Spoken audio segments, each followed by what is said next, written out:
Guangdong, China, July 21st, 2025. Southern China has been battered by Typhoon Wipha, which made two powerful landfalls in Guangdong province on Sunday, unleashing destructive winds, torrential rain, and widespread flooding.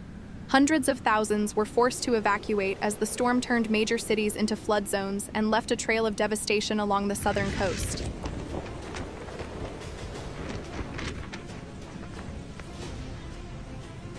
Wipha, which had strengthened over the South China Sea, first slammed into Jiangmen at 5:50 p.m. local time, packing winds up to 119 km/h.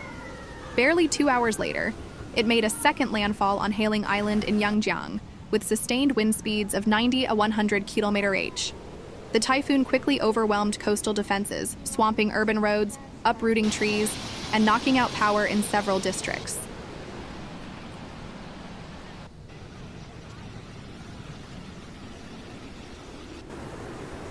Authorities in Guangdong mobilized rapidly, issuing red-level warnings and ordering the evacuation of at least 440,000 people, with some reports suggesting the number has climbed to over 670,000 by Monday morning. Schools were shut down, flights canceled, and train services suspended across affected regions. Emergency shelters were activated to house tens of thousands as floodwaters rose in multiple low-lying areas. Footage from Jiangmen and Yangjiang shows knee-deep water flowing through city streets, cars half submerged, and citizens wading through waist-high floods. In some rural areas, landslides were triggered by the relentless downpour, prompting further alerts for geological disasters.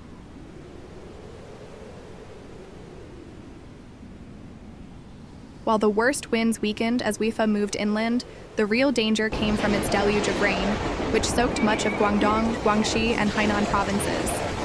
Several weather stations reported rainfall rates exceeding 70 millimeters per hour, with cumulative totals surpassing 200 millimeters in some locations. Following the onslaught of Typhoon Wipha, the sixth named tropical storm in the region. Disaster management agencies warned that rivers in the region were rising rapidly and could reach safe levels by late Monday. In urban areas like Maoming and Zhanjiang, drainage systems were overwhelmed, leading to flash floods and property damage. Emergency crews were deployed to rescue stranded residents and clear blocked roads.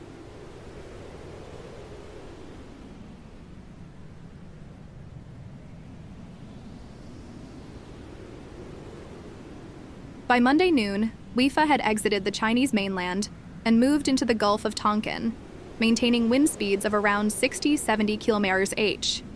Meteorologists are closely monitoring its movement, as the storm appears to be regaining strength over warm waters. Forecasts indicate it may make landfall in northern Vietnam by the early hours of July 22nd, bringing intense rainfall and the risk of floods and landslides there as well.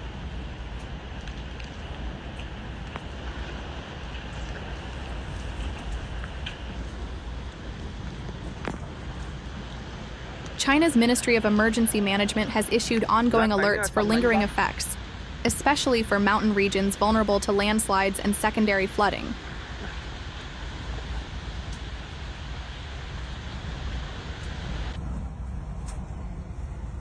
As Typhoon Wipha continues its westward journey, the full toll of its impact on southern China is still being assessed. What's already clear, however, is that this storm has left a deep mark, both in terms of infrastructure damage and the massive disruption to everyday life.